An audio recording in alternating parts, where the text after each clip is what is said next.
श्री गुरुदेव भगवान की जय। श्रीमद् भगवद गीता के इसमें अध्याय में श्री भगवान विभूतियों का वर्णन करते हुए अपना स्वरूप बता रहे हैं। नागों में शेषनाग, जलचरों में वरुण, पितरों में अर्यमा, शासन करने वालों में यमराज मैं हूँ, ऐसा 29वें श्लोक में वर्णन किया। अब 30वां श्लोक है।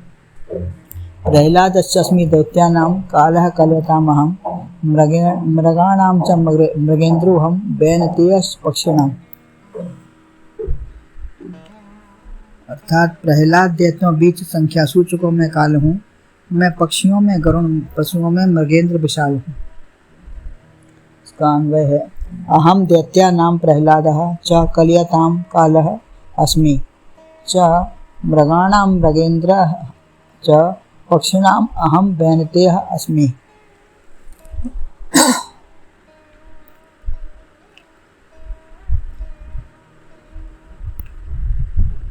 दैत्यों में प्रहलाद और गणना करने वालों में काल, पशुओं में सिंह, पक्षियों में गरुड़ मैं ही हूँ। कश्यप मुनि की पत्नी दिति के पुत्र दैत्य हैं। अदिति के देवता हैं। यह दैत्य आसुरी संपदा वाले क्रूर स्वभाव के हैं। प्रहलाद भी जाति वर्ण योनि से दैत्य हैं, लेकिन इसकी कोई बात नहीं। कोई कितनी भी अच्छी योनि जाति वर्ण वाला हो, दैत्य स्वभाव का भी हो सकता है और इसका उल्टा भी अच्छा भी हो सकता है। हिरण्यकश्यप के कयाधु के पुत्र हैं प्रहलाद। भगवत भक्त हैं। पिता तप करने मंत्राचल पर गए थे तो तप में मन नहीं लगा। एक तोता नारायण नारायण कह रहा था तो वह अपने देश को वापस आ गए।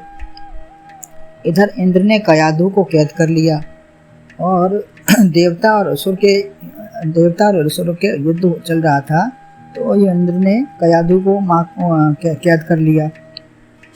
मार्ग में नारद मुनि ने कयाधु को गर्भस्थ बताकर उसे मुक्त कराया और उपदेश किया। उसको अपने साथ रखे उपदेश किया और सत्संग किया। यही आचरण का प्रभाव गर्भ में पुत्र पर पड़ा। पुत्र व माता दोनों का एक दूसरे पर प्रभाव होता है। दोनों ही भक्त थे प्रहलाद। फिर घर वापस आए, दोनों ने तो पूछा आप तब से वापस कैसे आ गए।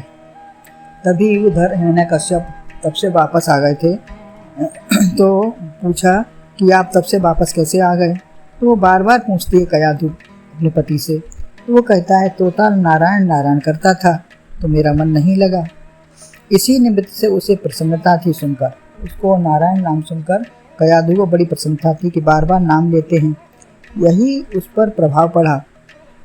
बालक पर भी उसका प्रभाव पड़ा। पिता यद्यपि विरोधी था भगवान का, तो लेकिन प्रहलाद संडामर्त ऋषि के यहाँ पढ़ने, जब प्रहलाद का जन्म हो गया तो संडामर्त गुरु ऋषि के यहाँ पढ़ने गए। तो यही पढ़ना सुनना बोलना बताते थे। राम नाम कीर्तन आदि करना, राम नाम लेना, भजन तप करना, यही उनको सिखाते थे। प्रहलाद भी यही प्रहलाद का काम था।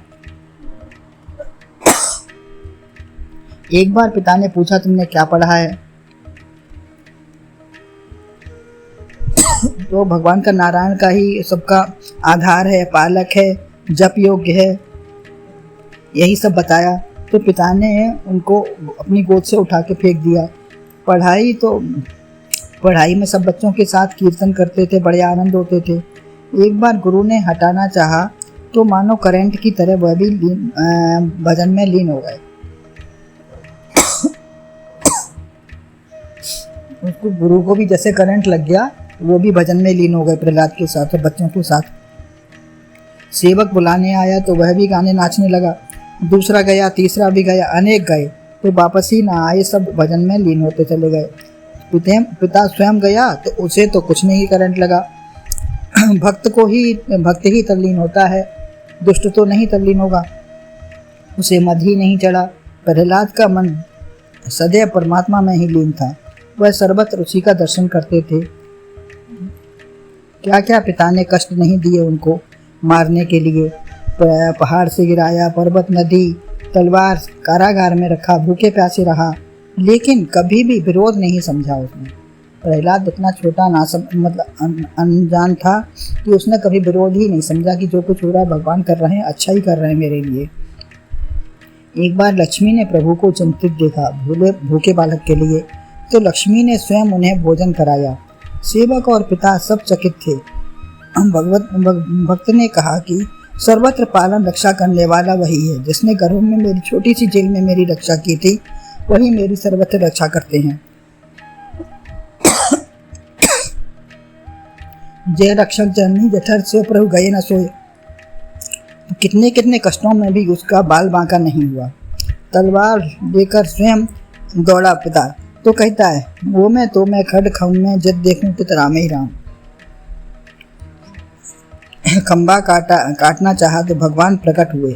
प्रहलाद को गोद में लेकर उसका काम नखों से तमाम कर दिया। हिरण्यकश्यप को नखों से ही मार डाला, क्योंकि उसको श्राप था कि वह कहीं भी दिन रात घर बाहर और किसी अस्त्र शस्त्र से नहीं मरेगा। तो उसको नखों से नरसिंह रूप में, किसी मानव या किसी से नहीं मरेगा, पशु पक्षी से, तो उसको नरसिंह रूप में अवतार लेकर उसका काम तमाम कर दिया। अंदर बाहर दिन रात कोई उसे अस्त्र शस्त्र से नहीं मार सकता था। चारों ओर भय छा गया, परंतु एक प्रहलाद भी भयभीत नहीं हुए। सदैव भगवान का ही दर्शन करते हैं। प्रेम से वरदान मांगने को कहा भगवान ने, तो वह स्तुति ही करते हैं, कोई वरदान नहीं मांगा। वो कहते हैं मुझे कुछ नहीं चाहिए, आप अंतर्यामी हो, मेरे हृदय में यदि कोई कामना हो तो उसे आप समूल नष्ट कर दो। आप मेरे सब प्रकार से आराध्य देवी हो।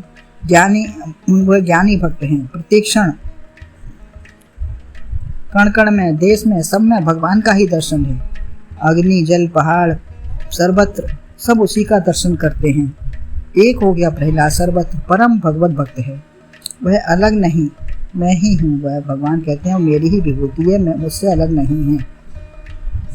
आगे भगवान कल्यताम बताते हैं। गणना करने वाले पदार्थ, गणित के सूत्र, दिन, प्रहर, मास, घड़ी, सप्ताह, वर्ष, जितने भी पदार्थ गिनती में रहने वाला, करने वाला, समय, सब मैं ही हूँ। समय कोई भी आए, अच्छा बुरा, समय खराब नहीं होता। हमारे विचार ही दूषित हैं या भाग्य विपरीत है। प्रारब्ध बना है, वैसा वैसा भोगना ही पड़ता है। समय शुद्ध परमात्मा है।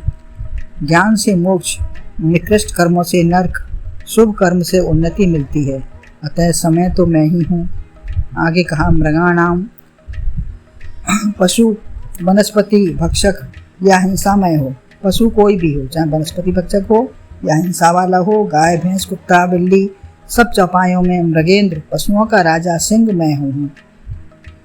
पशुओं का राजा सिंह है, वो मैं ही, मेरा ही स्वरूप है। नरसिंह अवतार प्रकट भी कर दिया।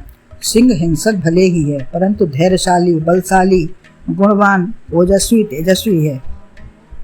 सिंह को आते देखकर भी भगवत स्वरूप का चिंतन कर लें तो सिंह कुछ बिगाड़ नहीं सकता उसका। सुखदेव जी को वन में तपस्या में सिंह से भय नहीं लगता। व्यास जी के सेवक से सिंह को देखकर डरते हैं। उच्च स्वर से उनके बताए श्लोकों का पाठ सस्वर किया तो सुखदेव जी बहुत प्रभावित हुए उनसे, और उनसे पूछकर व्यास जी के पास आए। उनसे मिलकर फिर वो व्यास जी के पास आए। यही व्यास जी चाहते भी थे कि आकर्षण हो। जन्म लेते ही जंगल का रास्ता पकड़ा था उन्होंने, तो उनके पद सुनने से उनको वो खिंचे चले आए। उनका लिखा परिश्रम सार्थक हो गया। जो ऐसा अवधूत मिला, वह ऐसे पारंगत हुए कि परीक्षित को भी उपदेश किया, परीक्षित का जन्म सफल किया उनको। सिंह की आवाज़ से सुखदेव जी डरे नहीं। भक्त सदा अभय है, उसे भयभीत कोई नहीं कर सकता। सिंह सचरित्र होता है। एक बार सहवास से ही एक ही वीर सदाचारी पुत्र को उत्पन्न करता है। आगे वैनतेश कहा, वैनता पुत्र हैं। कद्दू के पुत्र सर्प हैं। गरुण जी बड़े ओजस्वी, तेजस्वी, शीघ्रगामी, परम भक्त हैं। विष्णु जी के वाहन हैं। आकाशगामी, पक्षियों के राजा हैं, श्रेष्ठ हैं। इनके उड़ने पर बड़ी प्रभा आकाश में हो जाती है। सामवेद की ऋचाएँ इनके उड़ने से निकलती हैं।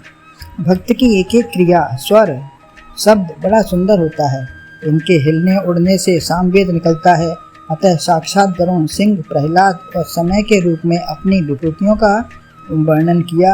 यहाँ इस श्लोक में जो विभूतियाँ बताई हैं ये सब भगवान का ही स्वरूप है। यद्यपि सब कुछ भगवान का ही है, भगवान के बिना अन्य कुछ भी नहीं है, लेकिन यहाँ खास विभूतियों का वर्णन के द्वारा बताते हैं कि सब कुछ मेरा ही स्वरूप है।